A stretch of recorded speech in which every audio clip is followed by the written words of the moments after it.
Praise the Lord. தேவனுக்கு மகிமை உண்டாவதாக. ஆண்டவரும் இரட்சகருமாய் இருக்கிற இயேசு கிறிஸ்துவின் நாமத்தினாலே இந்த கால வேளையில் உங்கள் யாவரையும் நான் வாழ்த்துகிறேன். இந்த நாளுக்கான தேவனுடைய வார்த்தை சங்கீதம் 62 அதிகாரம் 8வது வசனம். ஜனங்களே, எக்காலத்திலும் அவரை நம்புங்கள், அவர் சமூகத்தில் உங்கள் இருதயத்தை ஊற்றி விடுங்கள். தேவன் நமக்கு அடைக்கலமாயிருக்கிறார். எனக்கன்பானவர்களே, இந்த கால வேளையில் கர்த்தருடைய வார்த்தை நமக்கு நேராய் கடந்து வருகிறது. கர்த்தரை எக்காலத்திலும் அவரை நம்புங்கள். எல்லா காலங்களிலும் எல்லா சூழ்நிலைக்கும் அவரை நம்புங்கள்.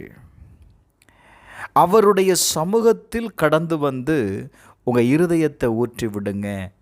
உங்கள் இருதயத்தில் இருக்கிற பாரங்கள், உங்களுடைய இருதயத்தில் இருக்கிற வேதனைகள், உங்கள் இருதயத்தில் இருக்கிற கவலைகள், உங்கள் இருதயத்தில் இருக்கிற எல்லாவற்றையும் தேவ சமூகத்தில் நீங்கள் ஊற்றி விடும் பொழுது கர்த்தர் உங்களுக்கு அடைக்கலமாக இருக்கிறத நீங்கள் பார்ப்பீங்க.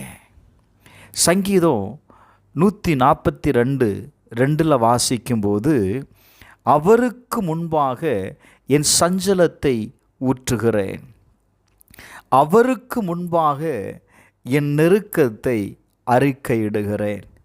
இந்த கால வேளையில் எனக்கு அன்பானவர்களே, உங்களுடைய இருதயத்தில் இருக்கிற சஞ்சலங்கள் என்ன? அதை உங்கள் தேவ சமூகத்தில் நீங்கள் கடந்து வந்து உங்கள் இருதயத்தில் இருக்கிற எல்லா சஞ்சலங்களையும் வேதனைகளையும் அவருடைய சமூகத்தில் ஊற்றிடுங்க. அதுக்காக தான் நம்ம ஆராதனைக்கு கடந்து வருகிறோம்.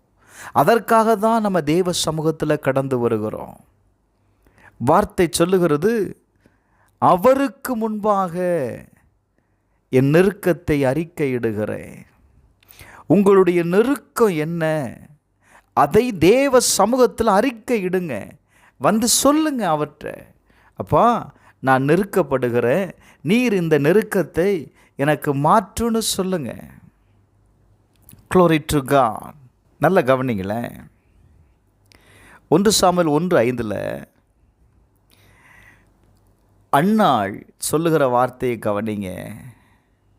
என் ஆண்டவரே, நான் மனக்லேசம் உள்ள ஸ்ரீ,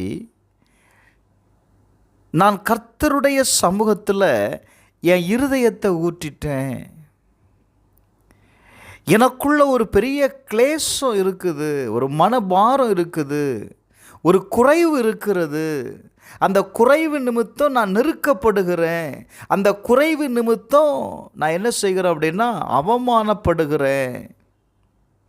என் இருதயத்தில் இருக்கிற வேதனையை நான் வேற யார்கிட்டையும் சொல்லி அந்த குறைவுக்கான நிறைவை நான் பெற்றுக்கொள்ள முடியாது. அதனால் நான் கர்த்தருடைய சந்நிதியில் என் இருதயத்தை ஊற்றிட்டேன்னு சொல்கிறான். Glory to God. எனக்கு அன்பானவர்களே, உடனே அங்கே நடக்கிற சம்பவம் என்ன தெரியுமா? அவள் சொல்கிறா, உன்னுடைய ஜெபம் கேட்கப்பட்டது. ஏலி சொல்கிறான், நீ சமாதானத்தோடு போ, நீ இஸ்ரவேலின் தேவனிடத்தில் கேட்ட உன் விண்ணப்பத்தின்படியே அவர் உனக்கு கட்டளை இடுவாராக.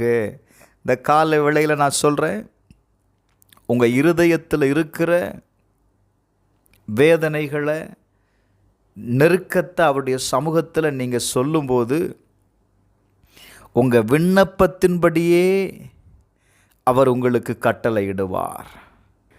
செபிப்போமா. எங்கள் பரலோக பிதாவே, இந்த காலவேளையில் உம்முடைய சமூகத்தில் கடந்து வந்து தன்னுடைய நெருக்கத்தில் இருந்து கூப்பிடுகிற ஒவ்வொருவருக்கும் நீர் நித்திய கண்மலையாயிருக்கிறீர் ஆண்டவரே. அப்பா, நீர் அவர்கள் ஒவ்வொருவருக்கும் அடைக்கலமாக இருப்பதற்காய் நன்றி.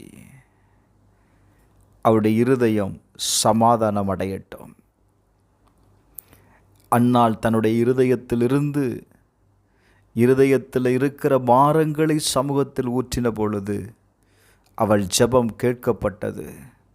அவள் சமாதானத்தோடு திரும்பி போனாள்.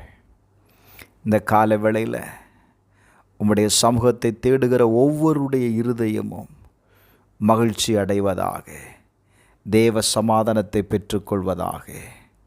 இயேசுவின் நாமத்தில் ஜெபிக்கிறேன் பிதாவே, ஆமென்.